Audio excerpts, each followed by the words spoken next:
Good morning students. BA प्रथम वर्ष प्रथम पेपर भौतिक भूगोल के अंतर्गत आज हम अपना नया टॉपिक स्टार्ट कर रहे हैं जो है अनाच्छादन, जिसे इंग्लिश में बोलते हैं डेन्यूडेशन। अनाच्छादन क्या होता है, सबसे पहले हम इसको समझेंगे। अनाच्छादन के अंतर्गत बहुत सारी प्रक्रियाएं होती हैं जो धरातलीय स्वरूपों को समतल करने या फिर धरातलीय स्वरूपों के रूप परिवर्तन को प्रभावित करती हैं। सबसे पहले अनाच्छादन का मैं अर्थ स्पष्ट करती हूँ। जैसा कि मैंने आपको बताया, जब हमने पहले भी पढ़ा था कि हमारे इस धरातल पर विभिन्न प्रकार की स्थलाकृतियां हैं। स्थलाकृतियों से तात्पर्य पर्वत, पठार, मैदान आदि विभिन्न स्थल रूप। तो ये जो स्थलाकृतियां हैं वो अंतर्जात और बहिर्जात बलों के द्वारा निर्मित होते हैं। जब हमारी इस धरती पर विभिन्न प्रकार के आंतरिक बल कार्य करते हैं तो हमारी इस पृथ्वी पर पर्वत, पठार आदि विभिन्न स्थल रूपों का निर्माण होता है। इसके बाद में जब इन स्थल रूपों का निर्माण होता है तो इनकी ऊंचाई में, इसके रूप में समय के साथ धीरे धीरे परिवर्तन होता है, जो कि बहिर्जात बलों के द्वारा लाया जाता है। तो इस तरीके से जो अंतर्जात और बहिर्जात बल होते हैं उनकी जो आनुपातिक क्रिया दर होती है उसी का परिणाम सारी स्थलाकृतियां होती हैं। जो हमारे पृथ्वी के भूगर्भ से अंतर्जात बल सक्रिय होते हैं उनके कारण हमारे धरातल पर बहुत सारी विषमताएं आती हैं। कहीं पर कोई क्षेत्र ऊंचा उठ जाता है तो कहीं पर कोई क्षेत्र नीचे धंस जाता है। तो इस तरीके से अंतर्जात बल विषमताएं उत्पन्न करते हैं। फिर इन विषमताओं को दूर करने का प्रयास बहिर्जात बलों के द्वारा किया जाता है। अर्थात जितने भी भारी बल का कार्य करते हैं वो इन विषमताओं को सही करके उन्हें सही रूप और आकार प्रदान करते हैं। तो इस तरीके से जो बहिर्जात बल होते हैं उन्हें हम समतल स्थापक बल कहते हैं, क्योंकि ये जो बल होते हैं वो स्थल रूपों को घिसकर या काट छांट करके सपाट बनाने का कार्य लगातार करते रहते हैं। तो ये जो प्रक्रिया है इसे ही हम अनाच्छादन कहते हैं। अर्थात दूसरे शब्दों में हम स्पष्ट करें तो अपक्षय, अपर्दन एवं निक्षेपण की जो संश्लिष्ट प्रक्रिया है उसके द्वारा जो उच्च उच्चावलीय स्थलाकृतियों का निम्न उच्चावचीय दशाओं में परिवर्तन होता है, उसी को हम अनाच्छादन कहते हैं। अर्थात जब हम अनाच्छादन की क्रिया को पढ़ेंगे तो अनाच्छादन को हम के अंतर्गत हम तीन चीजें देखेंगे। सबसे पहले अपक्षय, दूसरा देखेंगे अपर्दन और तीसरा होता है निक्षेपण। तो हम ये देखें कि जो अनाच्छादन की क्रिया होती है इसमें दो तरह से क्रियाएं होती हैं।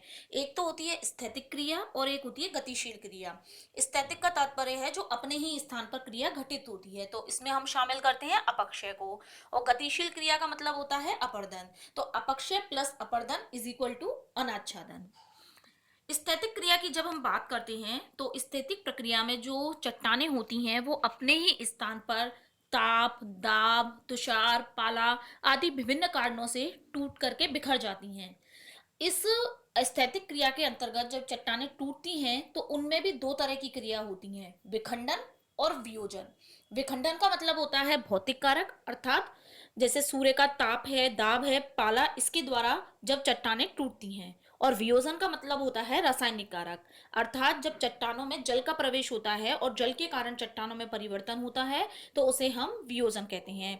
तो जब विघटन और वियोजन के द्वारा चट्टानें ढीली पड़कर तथा विदीर्ण होकर अपने ही स्थान पर टूट जाती हैं, इन्हें हम अपक्षय की क्रिया कहते हैं। ये स्थैतिक क्रिया के अंतर्गत आती हैं।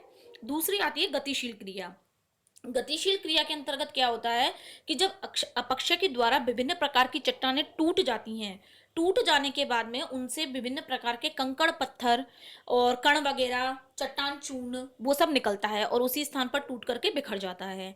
जब वो टूट करके बिखर जाता है तो जल, पवन, हिमानी, लहरें आदि के माध्यम से ये जितने भी कंकड़ पत्थर होते हैं वो एक स्थान से दूसरे स्थान पर ले जाए जाते हैं। तो ये हो जाती है गतिशील क्रिया। और ये जो ले जाने की प्रक्रिया है इसे हम बोलते हैं अपर्दन।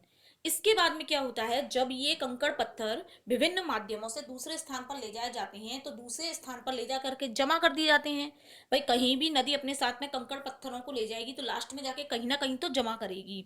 तो वहां जब वो किसी भी क्षेत्र में जा करके उन कंकड़ पत्थरों को जमा करती है तो इस जमा करने की क्रिया को हम कहते हैं निक्षेपण। तो इस तरीके से तीन चरण होते हैं। सबसे पहले अपक्षय होता है, फिर अपर्दन होता है, फिर निक्षेपण होता है। इन तीनों चरणों का जो सम्मिलित प्रभाव होता है उसको हम अनाच्छादन कहते हैं। इसमें हम वृहद चरण को भी शामिल कर सकते हैं, जो अपर्दन की क्रिया होती है। वृहद चरण में क्या होता है, किसी भी एक जो पर्टिकुलर क्षेत्र होता है उसमें से कंकड़ पत्थर जो है वो टूट करके निकल जाते हैं। तो इस तरीके से जो अनाच्छादन टर्म है इसमें हमने मेनली तीन चीजों के बारे में पढ़ना है: अपक्षय, अपर्दन और निक्षेपण। जब हम इन तीनों के बारे में पढ़ते हैं तो हमारा जो अनाच्छादन टॉपिक है वो तभी कंप्लीट होता है। तो अब आज अभी इस लेक्चर में बस मैंने आपको शॉर्ट रूप में ये बताया है कि अनाच्छादन होता क्या है। तो आप ये ध्यान रखें कि अनाच्छादन जो है वो स्थैतिक और गतिशील क्रियाओं का परिणाम है। अपक्षय, अपर्दन और निक्षेपण को इसके अंतर्गत सम्मिलित किया जाता है। जब चट्टानें अपने स्थान पर टूट फूट करके बिखर जाती हैं और अन्यत्र दूसरे स्थान पर ले जाकर निक्षेपित की जाती हैं, तो इस संपूर्ण प्रक्रिया का अध्ययन हम अनाच्छादन या डेन्यूडेशन में करते हैं। अनाच्छादन का अर्थ स्पष्ट होने के बाद में अब हमें अनाच्छादन के अंतर्गत तीन चीजें पढ़नी पड़ेंगी: अपक्षय के बारे में, अपर्दन और निक्षेपण के बारे में। तो इसके बारे में मैं आपको नेक्स्ट लेक्चर में पढ़ाऊंगी।